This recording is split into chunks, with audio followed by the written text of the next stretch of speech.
Hello and a warm welcome to Property Summits, where you're sure to pick up bags of top tips on how to improve or expand your property business. I'm Emma Birchley, and on hand as ever is our team of hugely knowledgeable experts.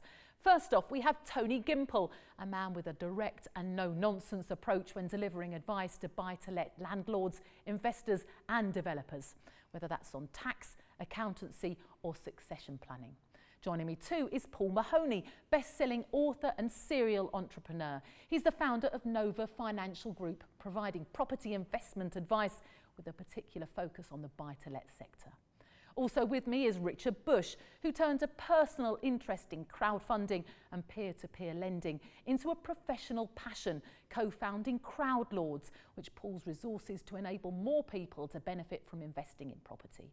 And we have Nicholas Woolwork, an investor and developer who makes the most of his expertise in his role as CEO of the world's largest international property forum, providing advice on how to make money through property. John Howard is also here. He's seen it all after more than 40 years in the business, having bought and sold a staggering 3,500 houses, apartments and developments. And our new addition, property investor, YouTuber and mentor, Ranjan Bhattacharya, a man full of top tips on how to succeed in property after 3 decades in the business. Welcome to you all, gentlemen. Thank you.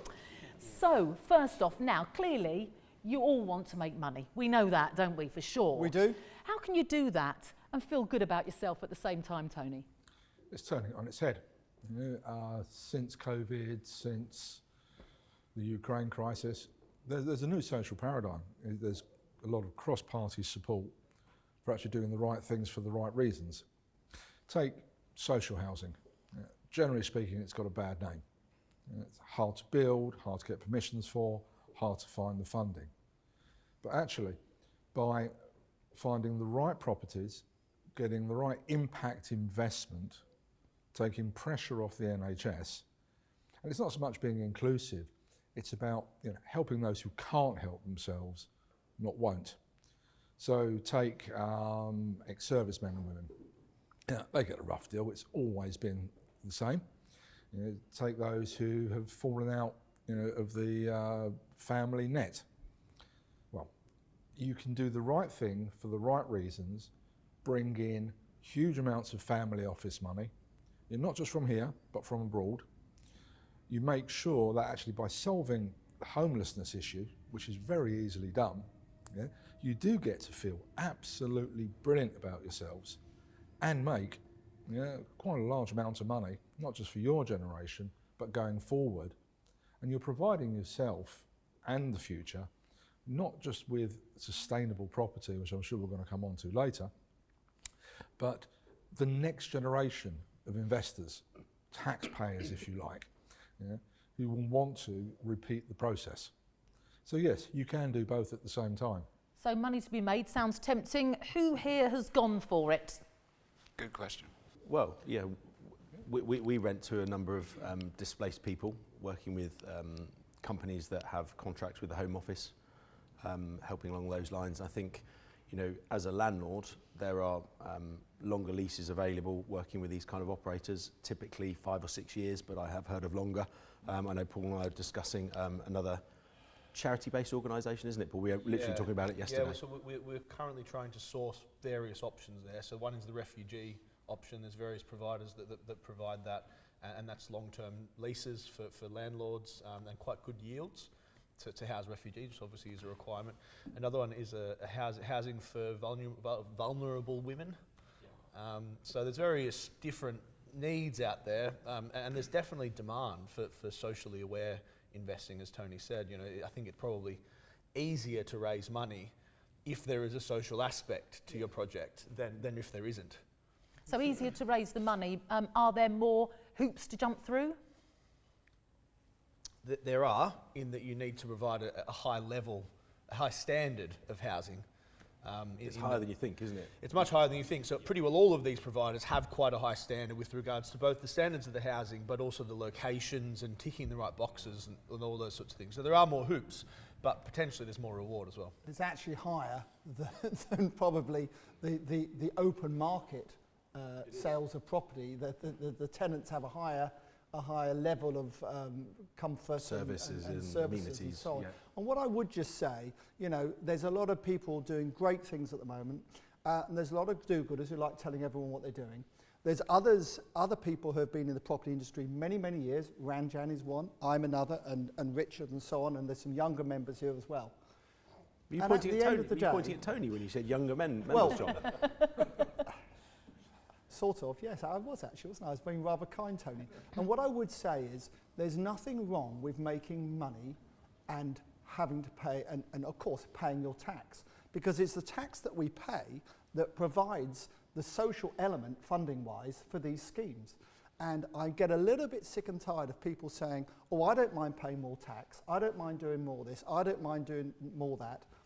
And the true entrepreneur, and we're all entrepreneurs around here today, we employ indirectly a lot of people.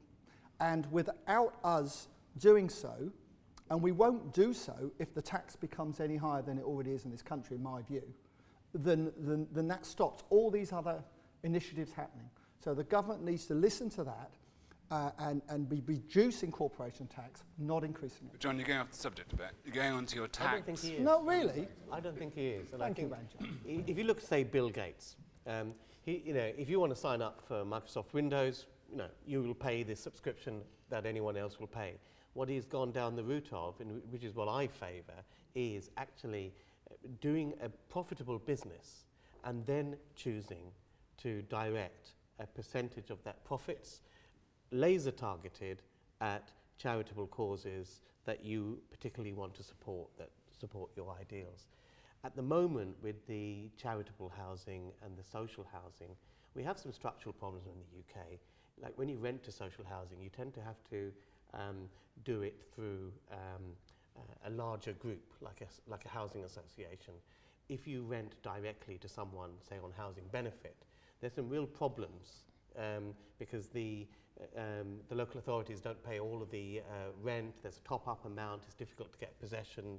It's messy, Ranjan, isn't it? So whereas in other countries like the States, it's very, very easy to do what they call Section 14 housing over there.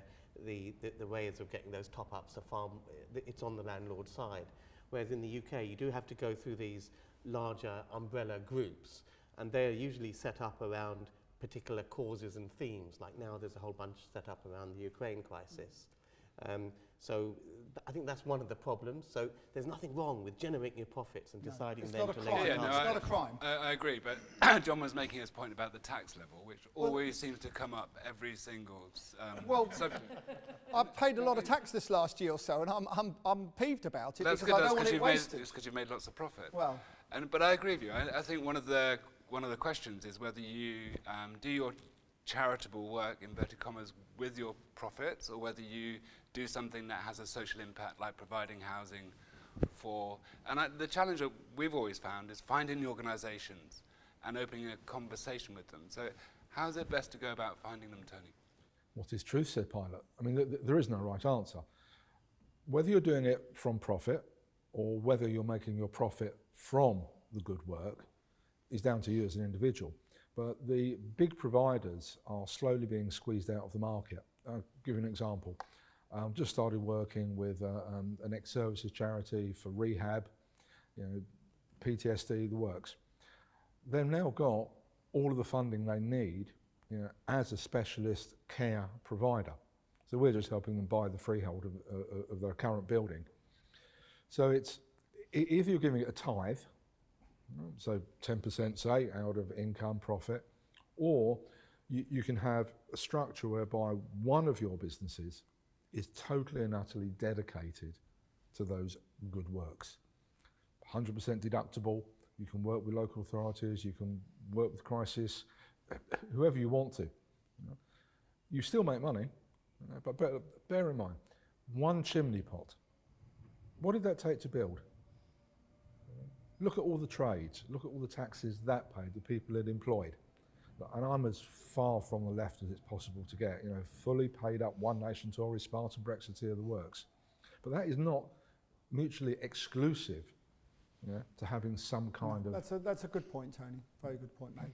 you can make money, do good, pay the correct amount of tax rate, that which HMRC and government will allow. And the beauty of the English legal and tax system is everything is okay until such time as it's proved not to be. You know?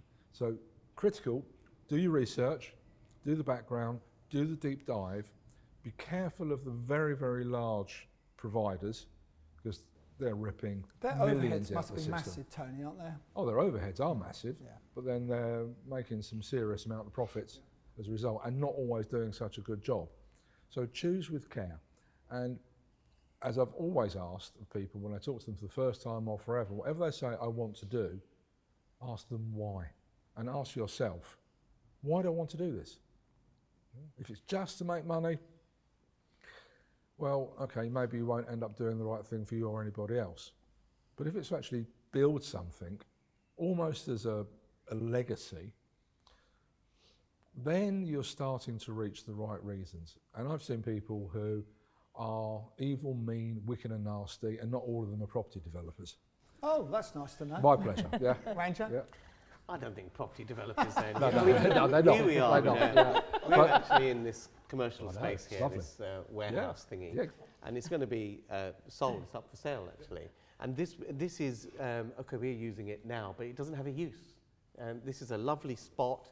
It needs a use, and whoever picks this up will be transforming it for a use, and that will be changing people's lives for the better. And there's nothing wrong with doing that. It makes a profit, and then you give something back. The other thing I'd like to sort of come back on, and on kind of doing it in the sort of private sector way, doing philanthropy in the private sector way, is some of these big institutions are just too big, and there are plenty of layers of fat. We have bought several properties off housing associations that have disposed them in London. And I've been flabbergasted when I go into some office and there are 300 people there, and I wonder what the hell are they all doing? And they're meeting after meetings just to sell a few simple houses with 10 people around and fancy biscuits on the table. There's a lot of overhead. There's a lot of fat and you there, can isn't do stuff directly and trim that all out. Absolutely you can. Yeah. You talked about long leases, 5-6 years, Or longer. even longer. Is that a real lure to this kind of thing? Definitely. I mean, the lease adds the financeable value to the site. So, you know, if you get something like over a 10-year lease, for example, and there are some operators that we're talking to that do 20, 25-year leases, the longer the lease, the lower the yield you'll need to return the incoming buyer, which means you can sell the property for a higher value. And so that lease attracts the kind of operators like pension funds, you know, people that are operating at an ultra high net worth level, perhaps more commercial grade investors that would then be interested in that as just a, you know, they're just buying an income stream. I think it's important just to clarify on that. When we say that, we're talking about that from our perspective as developers, you know, on a bit of a larger scale. Whereas if individuals are looking to do these things, and for example, let one house to one of these associations, sometimes those long leases can be a problem because they can cause issues with finance. Most lenders don't like long leases, especially if they don't have break clauses, because if the landlord stops repaying the mortgage, it makes it difficult for the lender to come in and take the property, to foreclose on the property. So in some cases, I know with some of these providers, you can get, for example, a 5-year lease with a 5-year renewable to make the lenders happy. Whereas if you're doing the whole development and there's 25 units in it, then the longer the lease, the better, really. I would also point out that, you know, not every one of these organisations has got a strong balance sheet, so you do need to check it out, because I've known a number of them to go bankrupt and you know, the property be offered by auction. So if you think if you're gearing it up on a yield that is very high, high rent, then just be cautious, because you do need to check that they've got the wherewithal to actually pay that rent going forward. Someone briefly mentioned Ukraine. Obviously, there are lots of people in very difficult situations. They're looking for somewhere to live. Is that opening up a new avenue? Yes, it is. Yeah, look, Ukraine has almost brought back what this country is. It will do the right things at the right time for the right reasons. It will just welcome the world. Government's putting, what, £350 a month for housing Ukrainian refugees. There's going to be a massive rebuilding program in Eastern Europe thereafter. There's an opportunity here to turn this into really good quality housing for not just Ukrainian refugees, but for people who want to be here and contribute to society. Now, I've spoken to a hell of a lot of people from every conceivable background, race, creed, nationality, however you want to call it. And 99% of people who come off that boat, the first thing they ask, where can I get a job? Where can I buy my own property?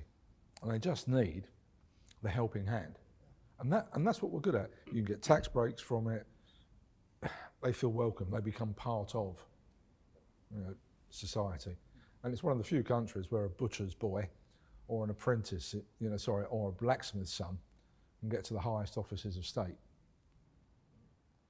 Just to put it in perspective in terms of the volumes, one of the companies we're working with in the south of England says they've got over 10,000 people currently in hotels, that's displaced people, and that was before the Ukraine war started, and they are already seeing an influx of people from that. So this is a major national problem. So it's definitely something we as landlords and investors could help with by offering up our properties. It's interesting with Ukraine because these people coming here, I'm guessing in most cases, don't want to be coming here. They want to be in their own country. You get that real sense, don't you? And that's, I suppose, the difference maybe between a Ukrainian refugee and a Syrian refugee, who often they're coming here seeking a new life because of what's gone on back home.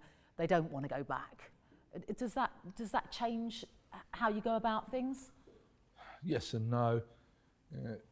If we're opening our doors, however people get here, for whatever reason, there's a good chance that not only they will settle here, but if ultimately they do go back to Ukraine or wherever, will make such a lasting impression on their hearts and minds, as the Americans call it, that not only will they always be friends, but more to the point, they'll think, well, it's a good place for their kids to come and be part of the system here.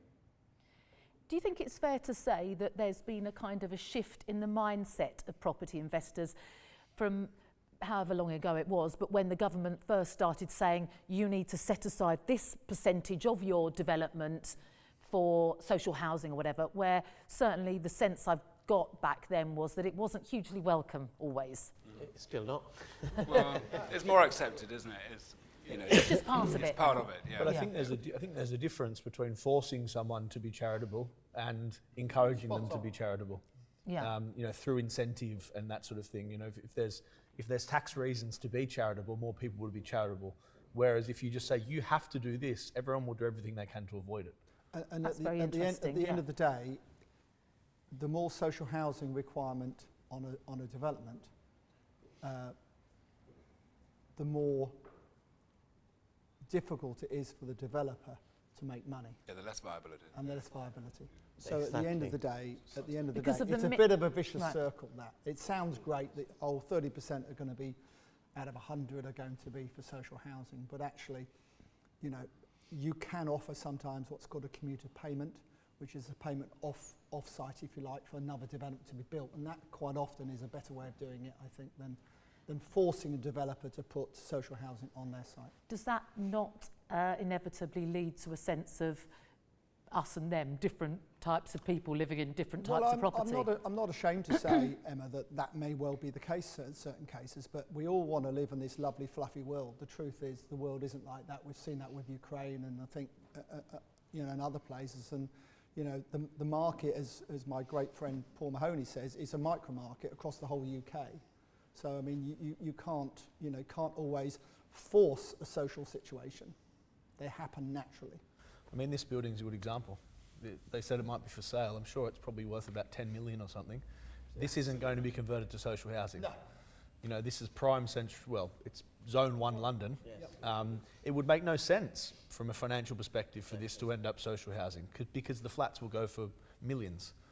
And the other thing with these rules, social housing rules for developers, is that it's a similar kind of rule, but all sites and all development deals are not similar. So it's one thing if you're building 100 apartments, it's quite something else in terms of viability if you're looking at a 12 apartment scheme or a 15 apartment scheme.